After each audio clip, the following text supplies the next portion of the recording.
What do you build? What do you build? What do you build? What do you build? Do you enjoy doing? Welcome to the Kent Lapp Podcast. Do not try this at home. I've been looking forward to this one for some time, honestly. Excellent. Yeah, so thanks for being here. I'm very excited. Why don't we start with you? Well, it's Philip Hardin. So welcome to the podcast. Emailed you I think we've been having some emails for about a year. I stumbled upon Youscience last year. Extremely fascinated by it. And now I finally have you on here. I can't wait to hear more. But let's start with, can you tell people, just tell them who you are, what you're doing now, and then if you don't mind, give us a brief kind of how you got here. I know there's a lot in there. We could spend, 2 hours just on that. But if you can just run us through who you are, what you're doing now, and then how you got here. Sure. Some of the high First, points of your career. Thank you for having me. I'm looking forward to the discussion. I'm Philip Hardin, and currently I'm the chairman of Youscience and one of the co-founders of Youscience. And as far as how to get here, probably started. I was one of those kids that when I went to college, I went to Georgia Public Schools, and because I was good in math and science, they were like, "Hey, would you like to be a doctor or engineer?" And went in and said, "Oh, I'll be a doctor." Well, found out that even though chemistry and all that came pretty naturally, I was sort of fortunate. I tripped over being in business and made the switch and really figured out that I was fortunate. It was cheap back then, because going to college was very different back in the 80s. You could graduate with any degree, and you put yourself in a rare group just having a degree. Well, that's not the case anymore. College is 10 times more expensive, and just having a degree doesn't qualify you. Employers now want skills. So it's a very different environment for people pursuing college right now, because they really need to know why they're going, what they want out of it, and try to align those skills with the market. So it's a very different situation. It was easy. That's one of those things that was much easier 30, 40 years ago than it is today. And on that note, and I want to talk about college, by the way, but I think I want to do that on the back end of the Youscience discussion, because I really want to just dig in deep there. But on the college note, so it's easier now. It's less rare to get into college and get a degree. But on the flip side, it's also it depends what circles you're in, but it's also sort of like, it's become cool to kind of frown on college a little bit in some circles, right? I mean, you see these tech startup people that drop out of college and then just do their thing. How do you see this shaping kind of the current environment with college? Like, that's just more like a one-off thing and that's not affecting the general consensus? Or where do you see the general consensus of college now? Well, I think now there are many more pathways to success. People are starting to see, it became in vogue to going, everybody needs a 4-year degree. Well, unfortunately, if only about 58% of the people pursuing a 4-year degree actually graduate. So the graduation rates are actually quite low. 58% of people pursuing a 4-year degree graduate? Yes, within 6 years. And if it's a 2-year degree, the graduation rates are even lower. Okay? Really? Yes. And I so had the no idea. outcomes are poor. And so what we find is just what you said, look, whether somebody wants to pursue a skilled trades, an apprenticeship to become an electrician, a 2-year degree, a technical certificate, a 4-year degree, they want to get a PhD or an MD, it's really up to the person. All of them can work.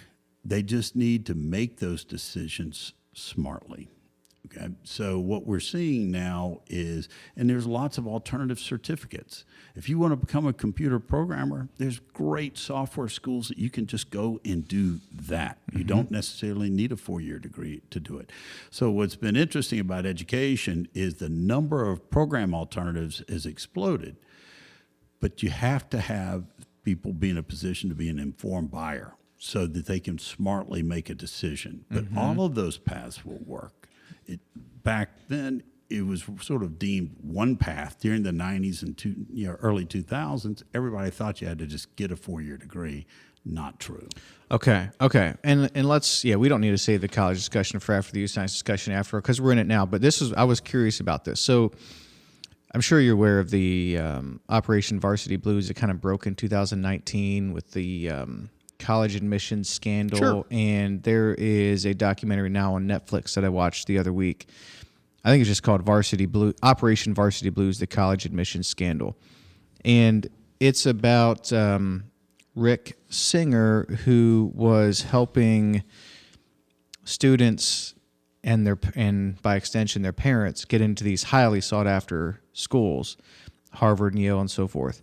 And the way he put it, which was kind of in his sales pitch to these people to pay him money to get him in, it was so concise, it made so much sense. There's basically two ways to get into these schools, and he presented a third way. And the three ways are the front door, and that's the traditional or the valid or legit, or you get in because you're really good, or your grades are really great, or for whatever reason you get accepted into the college. The back door is the parents donate millions of dollars to the school, and these numbers were blowing my mind. He was saying you can donate $1 million or $2 million into the school, sometimes more than that, several million, and that still doesn't guarantee that your child gets into that school. They may just take your money and there's your donation and your child still doesn't get in. And some of these schools, you have to be donating like upwards of like $5-6 million, and then you're getting a larger chance that your child's going to get in. But he presented this third way, which is the side door, which if you pay Rick, $500,000, now you're guaranteed, because the front door is definitely not a guarantee. The back door, even at a few $1,000,000, is even not a guarantee, but $500,000 gets you guaranteed. Those numbers are blowing my mind. Like, to think that it might be worthwhile for a parent or parents, because there was lots of them doing it, to pay several $1,000,000 to get your child into a school. But is it? What are your thoughts on that? Does it depend if you're in the right circles and you just have this desperate need to stay in this kind of level of society or stay in this circle? It's worth paying the few $1,000,000 because you have plenty of it? Like, what are your thoughts on that? Look, I'm the guy on the opposite end of that discussion. I actually think the whole lottery view of education, and particularly post-secondary education, is just wrong. Sure, somebody with a Stanford, Harvard, Princeton degree, some of those are worth it. That's fine. But let's save that discussion for the 0.1% of the kids that are going to go to those schools. 1 in 1,000. Okay, that's off to the side. And whether a parent believes that it's worth $1 million or willing to go to jail for it, or you just happen to have a rockin' smart kid that that's their path. Awesome. All of those are the exception, not the rule. What's interesting if you just look at America overall, then we've got, we're going to have millions of jobs. There's just an article coming out that there's going to be a 2.1 million job shortage in advanced manufacturing by 2030. They're not going to find enough people with skills in robotics, CAD/CAM, advanced manufacturing techniques to actually fill those jobs. And these jobs are going to pay. Whether they start at 15 like an Amazon in a warehouse, they're going to rapidly move up.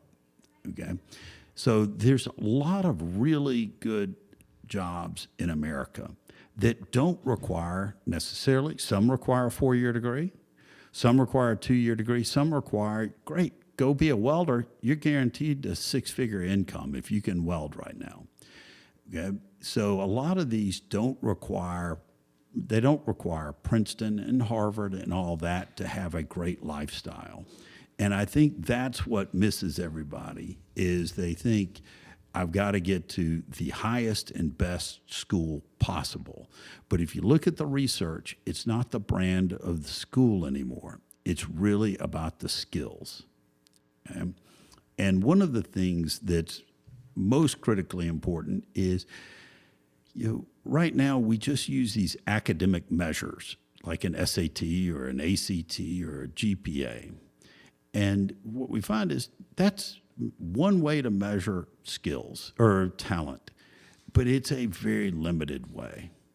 So 30-40%. If you look at the Tennessee ACT, the average is about a 20. So we're telling half of the kids in Tennessee that they're less talented. Okay, they're not. These kids making less than a 20. University of Tennessee and all these schools are not busting down their doors to find them. Mm-hmm. Yet every kid has talent, and American industry needs every kid.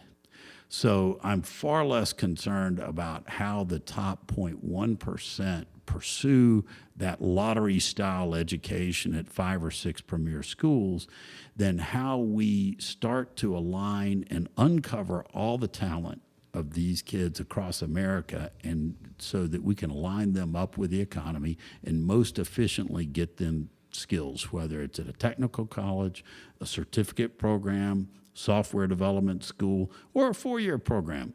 Awesome. Mm-hmm. But that's really going to be the trick about how we move forward as a country, is just to uncover these skills, because every student has skills, but they're not all measured academically the same way. And I'll give you an example of that, because it's not just, we can talk about race, we can talk about income, we can talk about gender, and we'll get into all that. But just 2 boys in the same family, my brother and I. I'm that kid that if you throw me in a school environment, I'm going to be one of the winners. Just math, science, all that stuff comes naturally. Both my brother and I went to Georgia public schools, but on a good day for him, he gets a B. Most days, he's a C guy. So when a counselor's looking at him back then, they're looking at him going, man, you're not college material, okay? And have you ever heard of the movie Sky High? It's about, it was like a Disney movie that was about these kids that had superpowers. And they would go to this high school, and they had one of the coaches, and they were either deemed hero or sidekick. That's sort of how we do it right now, is that if you've got awesome academic capabilities, hero. Mm-hmm. You got less than that, you got a different skills, you're a sidekick. And that's really not how it is. America industry needs everybody, because if you look at what my brother's doing, he builds multifamily apartment buildings. That guy, he's an awesome human, and he can build and repair anything. But he's building 130 unit complexes. Yep. And in that environment, I'm no better than a dude with a shovel. Right. I got nothing. Mm-hmm. Whereas certain technology developments and all that, I've got game. Yep. But in his environment, I don't. Yep. And so that one measure called these SAT, ACT, and all that, that's not the only way to look at talent. We got to look at it differently, so that we can get these kids lined up and be their best self. So do you think a lot of small business owners or entrepreneurs, like take your brother, for example, do they go down that kind of that track because they aren't getting the straight A's? Or is that just how they're wired and they were going to head down that track anyway and the grades just are what they were, but this is what they were heading for anyway? Does that question make sense? Sure. And it depends on the industry. So for example, the most entrepreneurial group, guys like skill trades, they'll start out, how much do you pay for having a plumber come to your house, or an electrician? Somebody doing that work. They'll start out with one truck doing it by themselves, and sooner or later they'll have multiple trucks, a bass boat, a lake house, and even fly around as they're doing construction. So it really depends on the kind of work that you do. Whereas somebody that has a certain designer, does certain technology, and certain kinds of things that may require certain math or engineering, they may have been great in school. So it's less about the type of business, because, for example, I was lucky enough to join a technology startup back in '95, and it ultimately became WebMD and MDON here in town and changed healthcare. So I was there when we grew it from 50 people and less than $1 million to 3,000 people and $1.3 billion in revenues. So it's more of the type of work you do and less of what style of company. That's probably more of a personality about how much risk you can absorb and how you like to work and the kind of ambiguity you like to deal with. Okay. I have a foot in both worlds with this because I was raised in the Mennonite tradition, and my wife was raised in the Amish tradition, and my wife's parents are still Amish. All the kids have left, but the parents are still Amish. And you may or may not know this, but in the Amish and Mennonite communities, very few go to college. It's becoming let's say less rare. It does happen. It's still not very common. But, certainly college education is looked at in those circles as, well, I think quite frankly, it comes down to like not necessary. Because a lot of those have their own businesses, they're and they do actually really well. And there's a whole list of reasons why they do well, but it's part of the lifestyle. But I do think that there is maybe sometimes an underappreciation for when college does make sense, because there's lots of times where it does make really good sense. What would be your thoughts then now on who does college make sense for or who doesn't it? Or is your recommendation still go through 12 grades and then go to college, at least for 2 years, or at a community college, just go somewhere for college? Is that your recommendation? Or I'll say it a little bit differently. I believe 70% of our jobs now require some post-secondary education. And if you look at the earnings outcomes, getting some level of post-secondary education really helps lifetime earnings. So I'm a huge fan of post-secondary. Now, what does that really mean when I use the phrase post-secondary and not college? Look, I'm good. If you want to be an electrician, get an apprenticeship at IBEW and be an electrician. Awesome. If you want to go into engineering and you're not quite sure, you don't have the money to go get a 4-year engineering, get a 2-year, become an engineering technician or a technologist at a TCAT or a technical college somewhere around the country. And then I guarantee you, by the time you get employed for 2 years, 3 years, somebody's going to pay for your 4-year engineering degree. If you want to go be an accountant and a CPA, you're going to need to go get an undergraduate degree. You're going to need a 4-year degree. So it is really, whether you want to be a MD or you want to be an electrical or electrician or a plumber or a welder, it's really about what do you want to do and what's the most efficient path to get there. yeah, makes sense. Okay. So it is, but I do believe stopping at the end of high school is going to limit your future. You're going to hear great stories, whether it be Bill, Gates, or you're looking at a Steve Jobs or Zuckerberg. Take those as the exception. If you look at the data, you really need to be disciplined. Get some kind of post-secondary skill, and it's going to really decide on what do you want to do and what's the efficient way to get there. I don't believe in just defaulting to 4-year just because it's a 4-year. Okay, that makes sense. Now, you said something that was surprising to me. You said you feel like the brand of school matters less now than it did in the 80s, which is interesting because that documentary I would have perceived from that, wow, the brand of school matters so much more now than it did, say, in the 80s. But you're saying maybe it does for the 1%. Is that what you're saying? It's but for the other less, 99%? If you can get into Stanford or Harvard or something, yes. If you want to be an investment banker, yes. Okay. But there's very few careers now where I would say brand of school matters more than the skills you've got. For example, we talked about software engineering. Okay. Cool. I don't care how that person, whether they were self-taught, whether they got a computer science degree, how they end up being a good software engineer. I want the skills. Okay.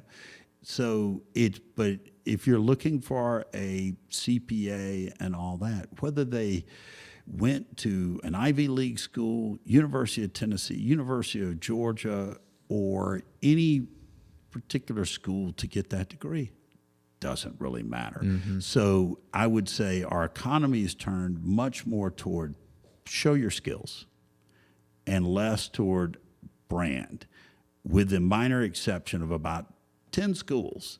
And that's where you get the silly lottery behavior. I see. But those are completely irrelevant for most people. Okay. So for 99% of the population, it's about skills and the most efficient path. It's not about brand.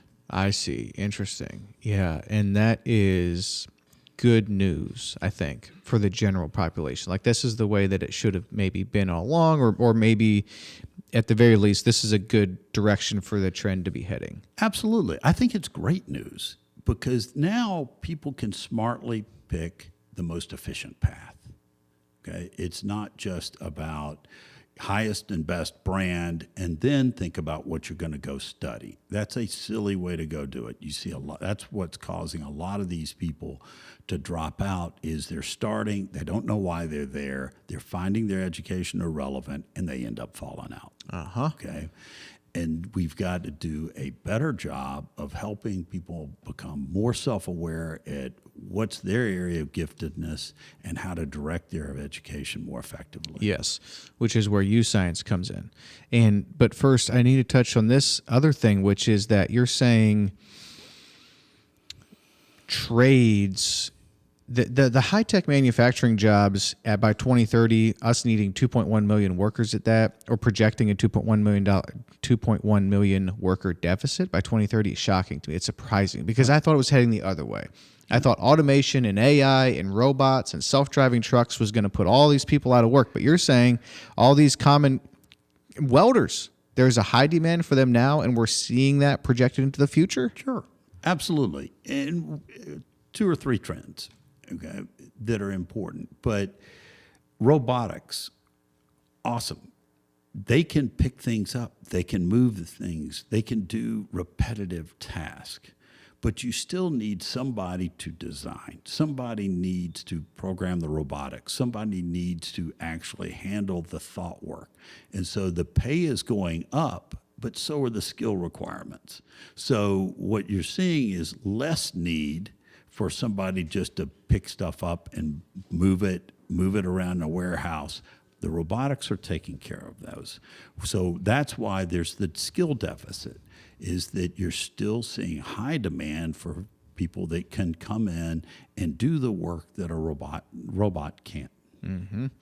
And I also think that some of this automation is going to take a little bit longer than we originally thought. I remember being at South by Southwest probably 4 or 5 years ago-ish. And I mean, this was several years ago. And the big talk then was how AI is going to take over accounting. Like we're gonna not need accountants so much. And that's nowhere near happening, based on my understanding now. The accountants aren't at risk of losing a job this year or next year or the following. So it's just taking some time.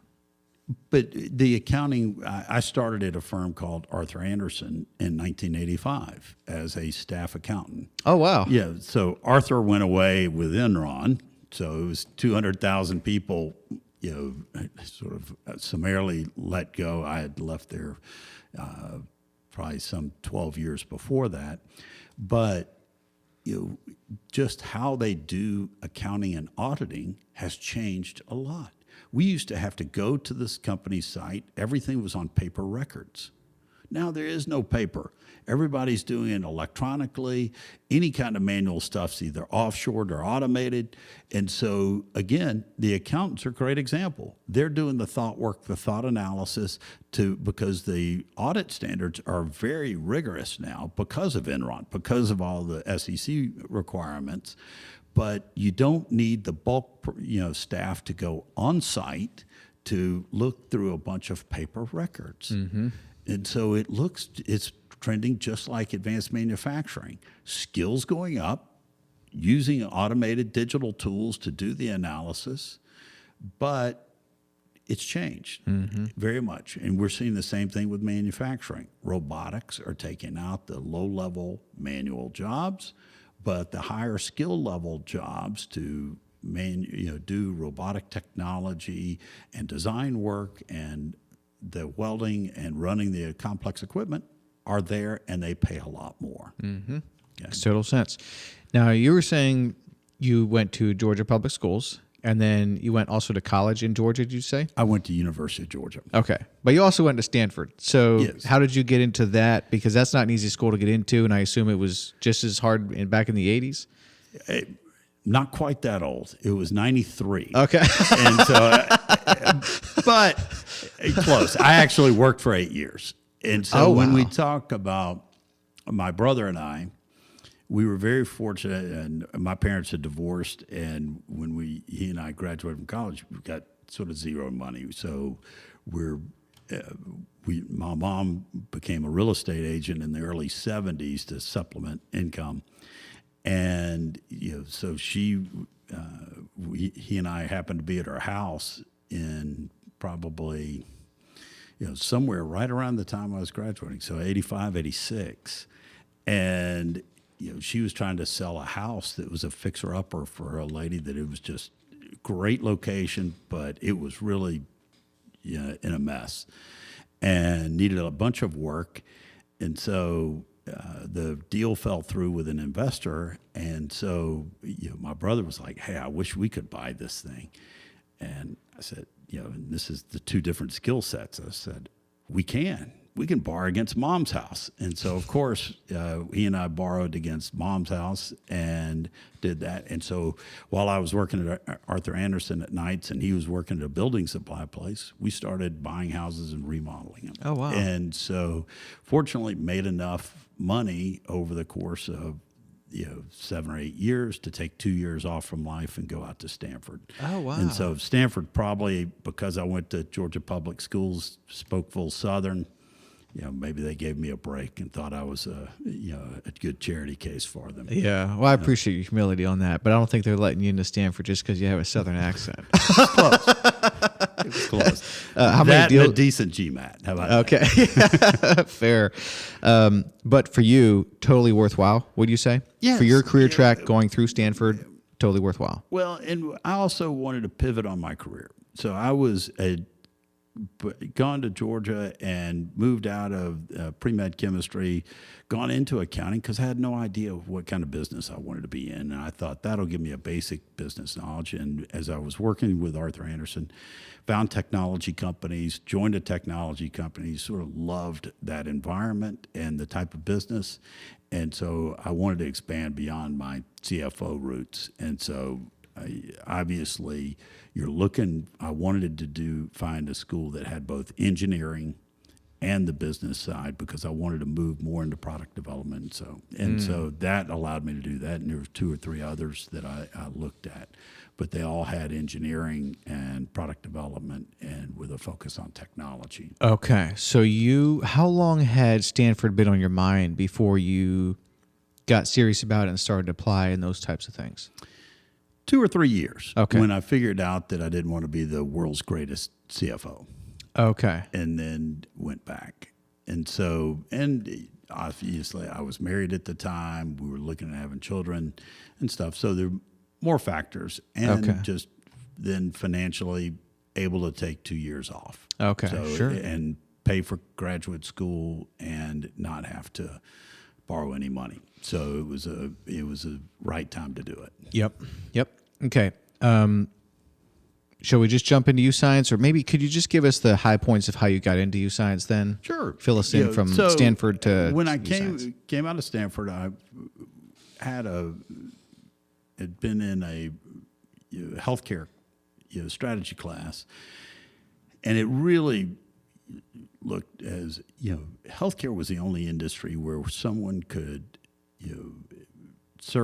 provide a service and not know when, if, or how much they're going to get paid. And given my accounting roots and all that, it really struck me. And then just serendipity, met a company that wanted to sort of transform healthcare. Startup company in Atlanta, and so we were looking to move back to the Midwest or Southeast near our families.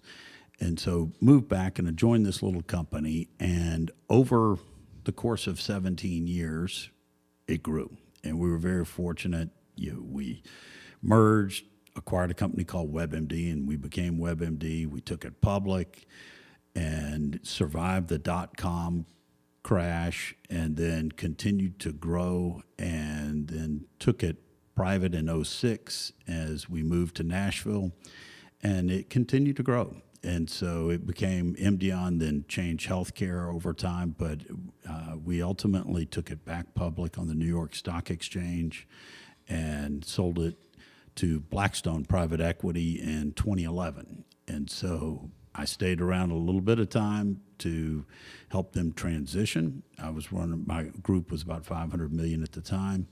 And so I helped them transition. And as I was leaving, a good friend of mine called me up and said, man, I know this guy that's got a really great idea and just doesn't know yet how to put it into practice. Mm-hmm. And I met Richard Patton and Betsy Wills, and we found a really good product guy named Toby Cunningham. And the four of us researched this idea about how to help people more efficiently move from education into career and do it using real data. And so we all chipped in and started Youscience January 1st of 2013. That long? That's yeah. Okay. And so since then, we've worked with over 1 million students. And I'll say students of any age. Our oldest user may have been 85, 89, looking at an encore career. Mm-hmm. Awesome. So that's worked. And we've just recently, early last year, just before COVID struck, we merged with a great company called Precision Exams. Mm-hmm. And so we've now added skill certification. So not only do we help people figure out what should I do in terms of career so they more effectively direct their education, but as they're moving down those paths, we can help them validate their skills and create those certifications and signals into the market to help them more effectively pursue post-secondary or direct into career. Mm. So the initial idea, you said Youscience launched January 1st of 2013? Yes. And the initial idea was people in college, 2-year degrees, 4-year degrees, whatever. Let's help them direct the course from that point future. Is that accurate? Because it's more broad than that now. Yes. It actually, when we looked at whether we should do that, and that was part of a big debate, obviously, in a startup and concept stage, you're doing market research, you're doing way more time at a whiteboard or than but what we figured out is if we wait until they're in college to show them what they should do, it's too late. They've already burned up a lot of their education. Yep. So we actually looked and said, okay, we've got to move this process forward to when they're starting to make those decisions and help them better utilize their education. So that's when we decided to build what is now the Youscience Discovery products, the aptitude-based guidance, because it's great to show somebody that's at the end of a second year or third year, hey, you should have been X, a little late. There's a lot of money and time. And then you think about things like the Tennessee Promise, where they get 2 years of education free. Man, those guys, time is money. If we don't help them more effectively figure out what they're going to do before they ever enter that program, they're going to run out of time and money. And so that's why we move the process forward. So for right now, we start in middle school, because what we find is kids making those first moves from middle school to high school and picking their high school curriculum, that's the beginning of the talent pipeline. That's when they're making their first narrowing decisions. So that's when we lose a lot of our young women and minorities to high-wage, high-demand careers, because we've got, for example, if you take computer programming, only 20% of the computer science majors are women. Yet when we look at middle school and look at the aptitudes of these young women compared to men, they have just as much aptitude for computer science, advanced manufacturing, and so on, as the boys. Oh, wow. And so, but if you look at just their interest, it's all about arts and entertainment, social work, education, life sciences like psychology. And so just asking a kid in their middle school, what do you want to do, is going to be misleading because there's this huge exposure gap. They just haven't ever seen it. Mm-hmm. And so I'll give my daughter as an example. Is she also went to University of Georgia, but she was one of the first test rats coming out in December of 2013. I was trying to get her to go to college, apply to college, and actually she's a very good student. But she's my most spiritual child. And so I just want to help people. And so should I go and focus on nonprofit studies and all that? But we were like, just take Youscience and let's see what it says. Mm-hmm. And it came back, pediatrician, OB, internist. She doesn't have any, she's never been exposed to being a doctor. We don't have any in the family. So when we think about an exposure gap, it's not just, it affects everybody. Mm-hmm. There's just such a limited view. And so she ended up going to University of Georgia, studied nutritional science pre-med, got her master's in public health, and now entering her third year in the medical school at University of Alabama, Birmingham, and she's killing it. But she had never thought about being a doctor. And when you're a spiritual guy, when she thinks about God's will for her and how she can best serve, it finally dawned on her that being a doctor was the right way to do that. Wow, that is fascinating. So your very own daughter, is it fair to say that your very own daughter may not or likely would not be on a track to be in the medical profession if it wasn't for Youscience? That's correct. She had no idea. Wow. And how do you look at a kid and just go, I think you'd make a great doctor? Yeah, I really have no idea. I know that she had game and she was very good, a very good student. Okay. And so things like sciences and math and all that came naturally to her. But most families have a very limited perspective on the range of opportunities out there. Mm-hmm. And they really don't know their children and even themselves in those contexts of those careers. Mm-hmm. So it's both a self-awareness and the limited perspective of a family.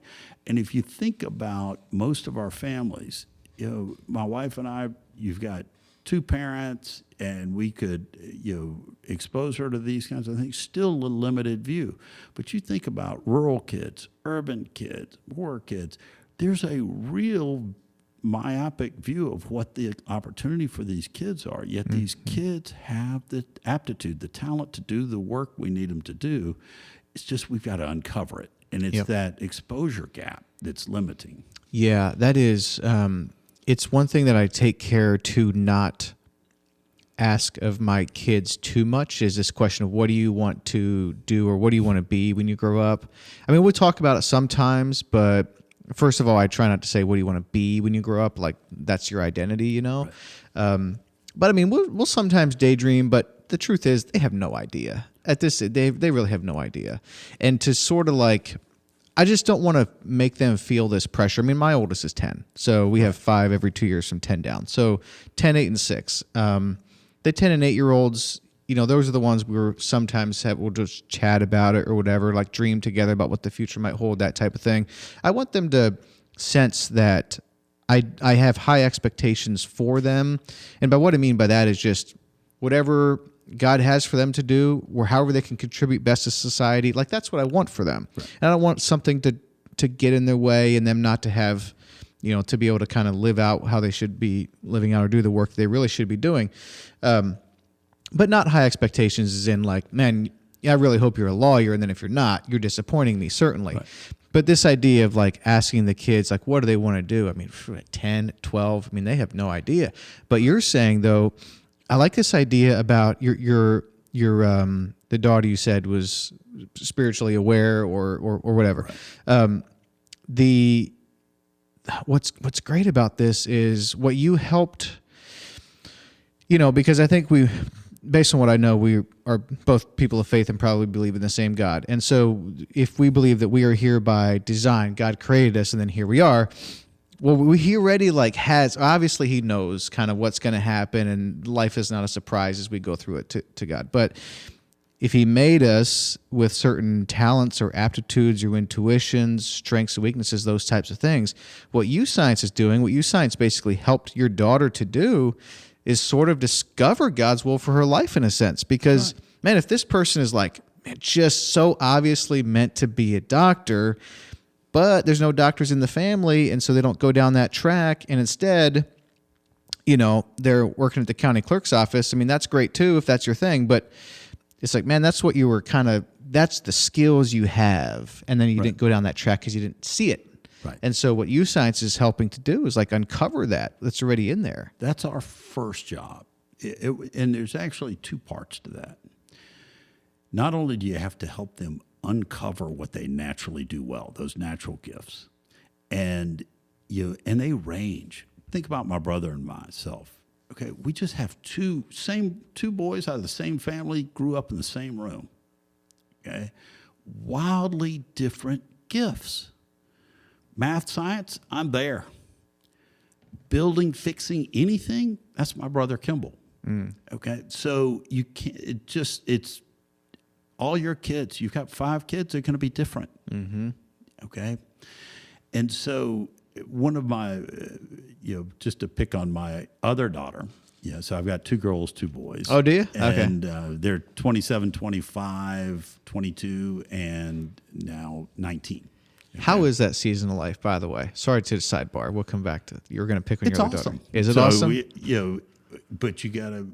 It's one of those things that after 27 years of child rearing, it's a great transition, and it's one of those. It's a great transition. But I will tell you, it's tougher on my wife because since 1995, she's been full-time mom. She was a computer programmer and all that. And, now she's a life coach helping women, make those kinds of transitions because that's tougher to go from full-time mom to, okay, now I've got to find meaning and purpose outside of my kids and my family.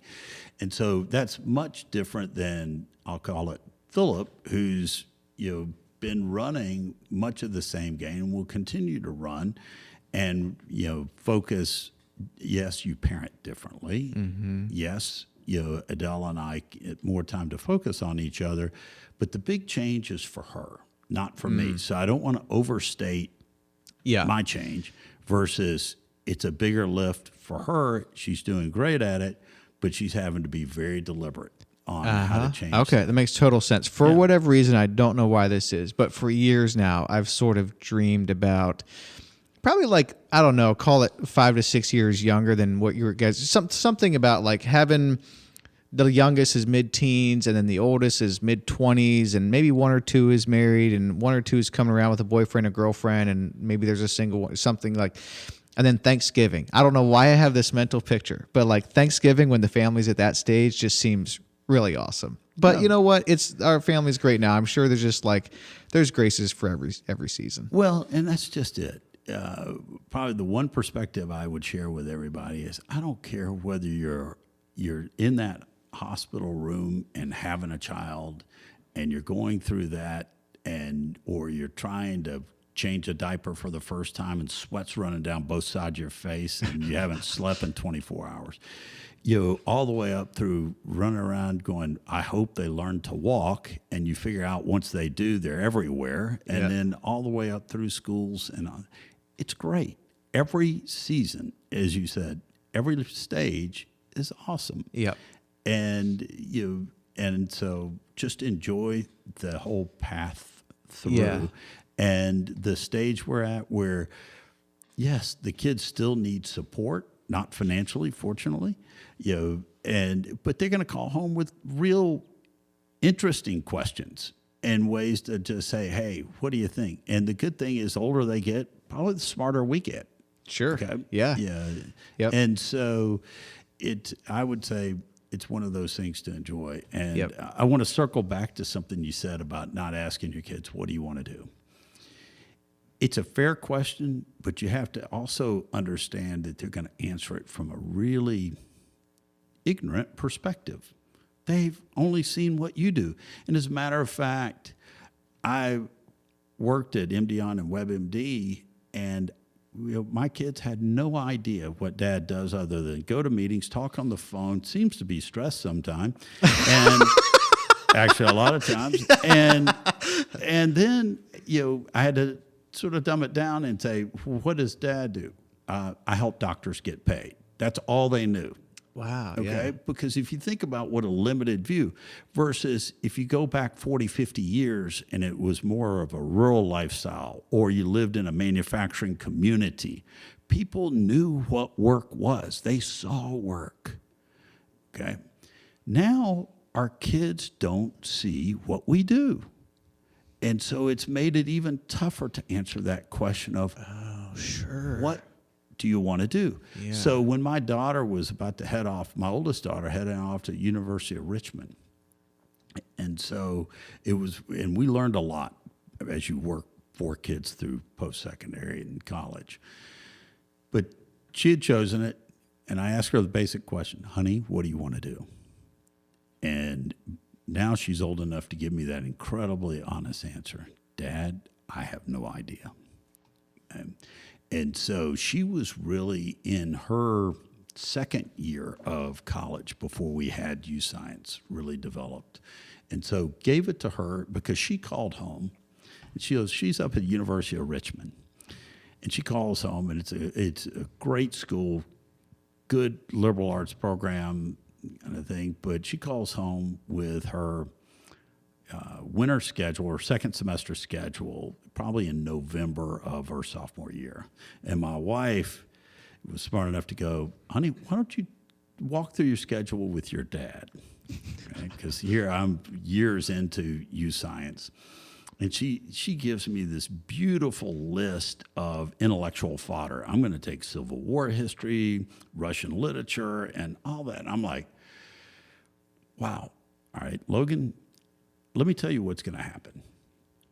I said, you're going to call home in, let's say 5 months from now. And you're going to go, Mom, Dad, I want to go overseas and study for a semester. And we're going to say, great. And I'm going to ask you exactly one question. Are you going to graduate on time? And you're going to go, I don't know. But you're going to run around campus for a week. And then you're going to call me and go, no. And then I'm going to respond, no. And you're going to have 2 very disappointed people on the phone. I said, why don't you meet me halfway? Let's figure out what your major is. Because the key to getting out of a 4-year college on time is you've got to unlock your major classes your sophomore year spring semester. If you don't, you don't graduate on time and you get out of rhythm. And so sure enough, I looked at her Youscience results and I had a split screen, her Youscience results on one and the Richmond course catalog on the other half of the screen. And she's my most earthy child. So she's the one that if you give her an interest survey, it's going to say you should be a plumber, a welder, sheet metal worker, all that, because she's really into environmental and all that. But she's got the same analytic horsepower as my other daughter. And so when you take the intersection of those aptitudes and those interests, you get things like geographer, geographic information specialist, all that. I'd never heard of any of these careers. But sure enough, they have a a bunch of course offerings. And so what she does now is she is a geographic information specialist for an environmental consulting firm. And she helps companies actually do permitting for bridges, water infrastructure, and all that up in Cincinnati. And so, again, it's just an example of aptitudes and interest combined. And yes, she did go overseas. She actually went to Tanzania and studied land tenure and how it moved from tribes to whatever, but she did graduate on time. And I did get to go over and hike Kilimanjaro with her. Oh, that's very cool. So your second daughter, same thing. Youscience changed the trajectory of her life. Yes, right? that was my oldest daughter. She just happened to be ahead of when we had Youscience developed. So she went to University of Richmond sort of with the I don't know. Yeah. We caught her sophomore year. My second daughter, Ansley, we got her before she applied. And so she went straight through. Wow. Those are incredible stories. Yeah. So what age... first of all, I had a question. Okay, so when you started January 2013, you were at that point, you were focused on high school kids, right? You weren't doing middle school at that point. Well, for two reasons. And the most practical reason is that's where the technology was. So we work with a great group at the Ball Foundation out of Glen Ellen, Illinois, and licensed their aptitude measures. They've been studying aptitudes for 40 years. And just a great group of folks. They're now investors. All that. And what nobody had ever normed or developed the aptitude measures for middle school. So the earliest we could really give them are age 15 or 16. Okay, that's when they were normed for. And if you think about the state of what aptitudes were, we actually had to solve for four things to get them to actually work in this environment. One, time. Because you could when we looked at the best career guidance out there, you could go to Johnson O'Connor in Atlanta and spend 2 days and $700-800. Now it's maybe, I don't know what it costs, and get exactly what Youscience now delivers. Awesome. They're a great group. They do, but we had to solve for time because we needed to do it in less than 2 hours. Second, money. We need to figure out how to deliver it to a consumer for $29 and to educational systems for less than $10 a student. Third, knowledge. Johnson O'Connor is you don't need a master's degree. You're not going to have a master's degree or somebody with a PhD to go through the results with you. So we had to create the content so that it could be self-driven and a personal experience, but make it incredibly affirmative. So you're not going to see scores at all, because kids are taught to focus in school about what they don't do well and bring everything up to a minimum standard. Mm-hmm. Whereas in life, who cares what you don't do well? Let somebody else do that. Focus on your aces. Totally agree. So everything we do is about helping somebody uncover their aces. Okay? And then access was our fourth criteria. And we needed to deliver everything on the web so that anybody could get to it. I didn't care where they were and at what time. And so we had to solve for those variables.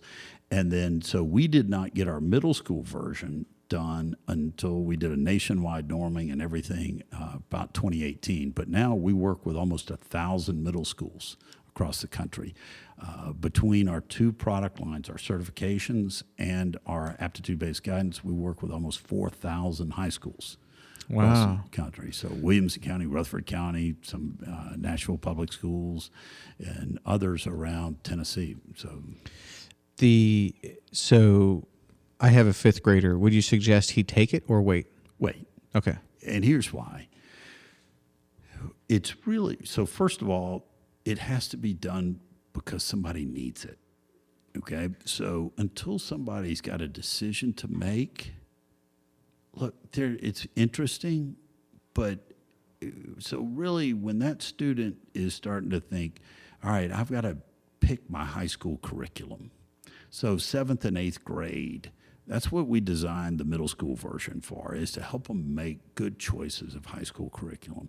It's a little less precise. It's going to talk about career clusters, and they can look at individual careers, and it's a bit shorter. So it takes about 50 minutes, whereas the high school version takes about 80. And but the high school version's designed to be career specific and stuff, and help young people and even adult learners coming back to school. All that, don't care what age, they're going to be looking at how do I make decisions at a career specific level. But so really, what you're doing with your kids, you want them to read. You want them to have friends and play and learn social skills and just be enthusiastic about education and life. Don't worry about what they're going to do yet, but but over time, continue those dialogues. Okay, it doesn't have to be overly specific, but you want them to be engaged in school and enthusiastic. And then that way, you're going to set them up for success. But I wouldn't overstress about it, because you're not going to tailor their education in the 5th grade and say, That's right. Those decisions really don't start to happen where you're tailoring education until they're transitioning into high school. Yeah, that makes total sense. Reading to a child, helping them develop social skills with friends, helping them be enthusiastic about school, helping them understand and become self-aware and, as you say, understand the expectations that they need to try. Yeah, makes total sense. And I think there's a principle behind that, which is sometimes it's like, well, with any decision, whatever it is, there's such a thing as procrastinating and waiting to make a decision. But I always like to think of, well, do we have to make this decision now? Like summer school was one of those examples. Davidson County schools shut down. It's the whole COVID mess. So now they're offering like 3 or 4 weeks of summer school. Well, this was like a month ago we were having the discussion. Should we send our kids to summer school or not? Well, we don't have to decide now. We can wait a little bit and see where they're at, a month or two, and then decide. Is this what you're saying? Because right now, if I'd have my fifth grader take the test, let's be honest, it's because I'm curious. Like, what's he going to do? And now we're setting an expectation in me that there's no reason for that. So, yeah, point taken there. And there's a second reason, too, is they're still developing. So it's very hard to measure even aptitudes. We've normed these game-like exercises for numerical reasoning, inductive reasoning, sequential reasoning, and so on. And we've normed these with thousands of middle schoolers, 7th and 8th grade. We're very careful to use those things that are sort of stable at that point. But if you go earlier, it's very hard to tell because there's such variation in the kids and how they're doing it. So I'm going to tell you, I think that's beyond where the science is right now. And so we don't go there. And there's no decisions to make. So as much as a parent's going, sure, when that baby is still in the womb, a parent's going to go start thinking, I wonder what this kid's going to, you want them to think, what are they going to be? You want them to be an awesome human. Okay. What are they going to do? They'll figure it out. And because what you want to do is make sure that you don't, if all these kids have gifts. And so the kid that is a C student has gifts.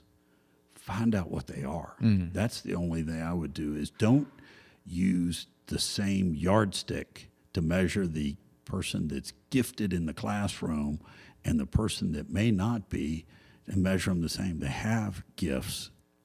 Expand the view, because otherwise you're going to view somebody as lesser talent versus somebody else, and that's not true. Different talent, not lesser. And by the way, real quick, what are your thoughts on schooling for elementary, middle, and high school? Is good public schools okay, or is it just, if there's any way you can, put together $20,000 or $25,000 per year per child for a really good private school, that's absolutely what you should be doing? What are your thoughts on that? That's a parent's decision. My wife and I have been through public schools. All 4 of our kids went through public schools. So far it's worked for the Hardin family, but that was our choice. If somebody really believes in private schools, and again, sometimes kids have particular needs and learn in a different environment that may not be available in a certain public school. Cool. Again, that kind of style of education is sort of like the difference between, do I want to send them to a Christian school or do I want to send them to that? Look, again, those are style choices. Those are, for your parents and the kids. Makes sense. By the way, do you have a hard stop we should watch out for? It's 3:15. How much time do you have? 3:30, I need to get on a call. Okay. I can jump off the call at about 4. Okay, that's okay. continue We'll on get whatever you we wrapped want up to by 3:30. Okay, so Youscience. It's. I mean, I did it an hour and a half before you got here, and I wish I ran out of time, so I only got like one module done. $29, 75 minutes, and I get what we're talking about. I get the results, what we're talking about. Kids, $10. It's even in school. Most of the schools,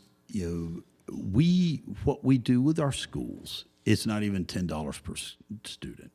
Most of the time, it's a couple $1,000s per school, and it's all the students, and the students get a 10-year license.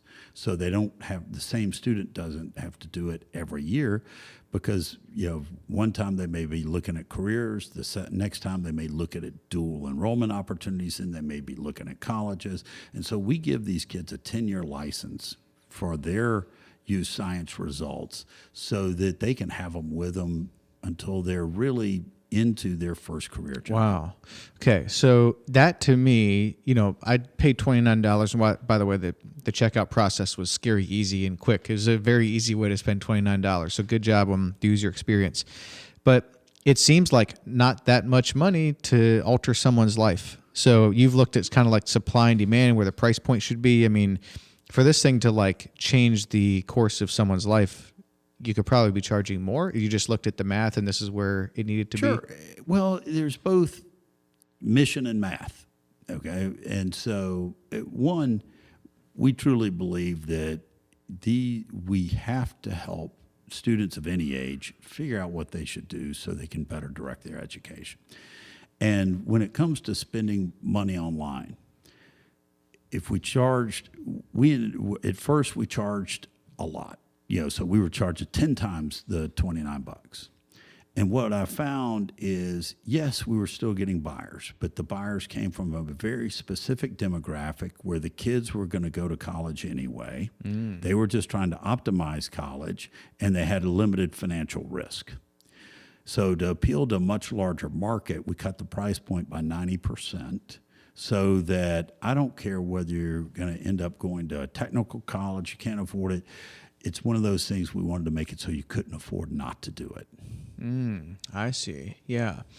And when you say the mission, and you're a person of faith, did that have a direct impact as you think about the mission of Youscience? Did your faith have a direct impact on this, or this is something you were going to do anyway, and just like your faith probably affects everything that you do? My faith had a very direct impact. And why? Because when we sold the company to Blackstone, there's a decision about there's opportunities to just go and I'll just say be pure capitalistic and with a track record and just double down, make money again. There's also a different path that says, okay, you've been given an opportunity where I don't have to worry about a paycheck every week, so that you can go fully at risk and invest in solving a material problem. And so that is a bit more of a mission and faith-based decision than saying, I just need more. Yeah. And at the same time, we're going to try to return money to our shareholders. So I don't want to say that, it doesn't matter, because we've been very fortunate to have really good investors jump on board with us. And yes, they deserve a return, but we're also going to solve a really important problem. Yeah, that makes sense. Can you talk to the magic or the science behind Youscience? It sounds like you white labeled or licensed some test or aptitudes of some kind from this other group. Yes, that already existed. And so the notion of aptitudes has been out there since the 1920s when Johnson O'Connor actually developed them while at GE.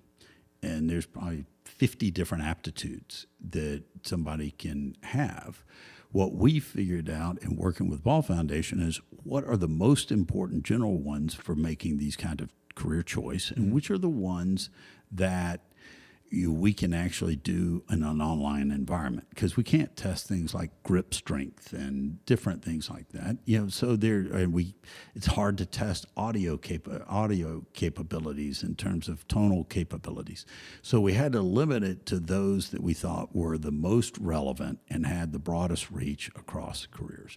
Second, we engaged a wonderful guy named Dr. Rich Feller to help teach a bunch of technology people like myself and Toby and others how to do career guidance, so that he taught us, it says, hey, these kids aren't going to have the language of career. They're not going to use it. They're not going to know what aptitudes are. You're going to have to guide them through this. And you need to be affirmative, because it's not good enough to just say, hey, you could do that career, or here's a career. You've got to actually have them believe that they can do it. So you got to increase confidence, not just awareness.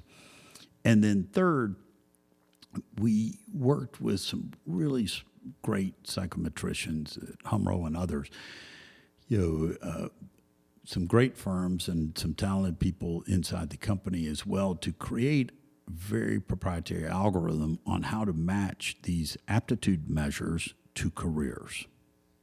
So there were really three or four aspects. Number one, just picking the right aptitudes and using psychometrically valid measures. Okay. Number two, creating a user experience that actually helps people do this in a self-service modality. And then number three, the algorithms to recommend to careers. And then something that's been incredibly powerful for our education clients is we've created academic advising tools to help them get the kids into the right CTE programs, post-secondary programs, and all that. So it's not just good enough for just saying, I hope little Billy gets something out of it. You've actually got to give the educators really cool tools to get them into the right pathways, so that because these educational entities, these districts and states have done a beautiful job creating lots of very robust educational pathways, but you got to get the right kids into the right pathways and help these kids make those decisions. And so we've created some really neat tools to help them do that. And I was curious about this, because you're also offering some options, or maybe recommending some career paths, right? But so to do that, you not only have to have a good idea of what that person is good at and some of their strengths and things like that, but you also need to know what is out there that's good, and that changes. Yes. How do you keep up with that piece of it? Well, that's one of the things that the good thing is the federal government actually spent a couple $2 billion and helped us out on that. Is they've developed the ONET database and Bureau of Labor Statistics, so that they actually do 10-year forecasts of what careers are growing, what are not growing, and all that. Oh, wow, so we build that data in there, and we refresh it so that we're trying to give our users the best up-to-date knowledge about where careers are headed and not headed. Okay. And so the other thing that we do is we don't just show them, here's the answer. We give them all 500 careers, but we give it to them in a neat sort based on fit. So for their highest fit down to weakest fit, and we do it based on interest, based on aptitude, and based on a combined algorithm. And then they can drill down on any career. I see. It's really as much to really help them understand who they are and where they can find their best fit in the economy. I see. Yeah. I want to get in a couple of freebie questions, and then we'll make sure to still wrap this up. But anything else you want to touch on at Youscience? So here's what I'm curious. I mean, you have a pretty accomplished career and you're still going. What do you think, some of the core, most foundational business or leadership principles that you consciously or subconsciously acted on that were instrumental or maybe caused you to have the career that you're having? I think for me, both when I look back at WebMD and related companies, and I look at Youscience, what was important for me is to really focus on solving a problem.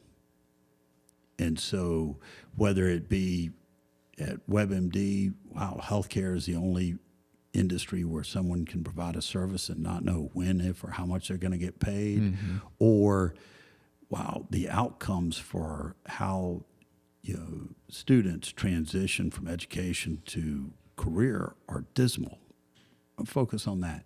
So one of my keys was always focus on the problem, because the how-to, what products, what organization, all those things change. But as long as you focused on the problem, and when it became just a focus on the money, whatever, it was time for me to leave. And so that's probably the number one. And the second is really try to be in an environment that you're comfortable being in. So if you're, for me, I needed a high change, ambiguous, more entrepreneurial environment, and I need them to have certain character attributes. Those, you got to pick your environments. And then finally, just be in sync with your family. Okay. And so whatever you do, I made a commitment to myself that whether I'm, that you can, my dad and I had this debate, some probably 30 years ago, is he didn't believe that you could be successful in business and in family. And I truly believed you could. And I'm so far so good. What do you mean, though, to have your work be congruent with your family? Like, what does that mean? Well, you're going to, regardless, Adele and I moved out to Stanford. So child number one was born in California. Child number two was born in Atlanta when I moved to the startup. We bought a subsidiary of United Healthcare, so we moved up to Minnesota. Child number three is born in Minnesota. Child moved, acquired a company down here and moved to Nashville. Great. Child number four in Tennessee. So I was a wandering web worker. But Adele and I had agreed that we're going to find wherever we're going to be by the time our oldest daughter started first grade. And we made it by about 3 weeks. Oh, okay. So that whatever you're doing, how much change your family, your wife, your husband can take, whatever that may be, how much risk they can take in terms of salary, make sure that communication's strong. Okay. And so when I say be in sync, there's a lot of communications there as you're moving through this. So. Got it. Love it. Yeah, thank you. And thanks for your time. Thanks for being on. I've really enjoyed this. We'll wrap it up. Anything you want to leave with the listeners? I suspect a lot of the listeners are highly interested in, well, it's the Youscience stuff. It's what their kids should do, and if they have kids going to college or in high school or middle school, and a lot of parents listen to this. So I think they're highly interested in that aspect, or maybe they're just in business. A lot of our people are in business, and some of them are people of faith too. So, we talked a little bit about our demographic, but what would you want to leave with them if you had one thing to leave with them? My number one is everyone has talent. So there's not just one way to measure it. So they may not be an academic, up on stage, but they have talent. Uncover it. Find joy in it, and help them find joy in it. And ultimately, they'll be incredibly successful. Love it. Philip Hardin, thanks for being on the podcast. Thank you for having me. Yeah, this was great. Thank you.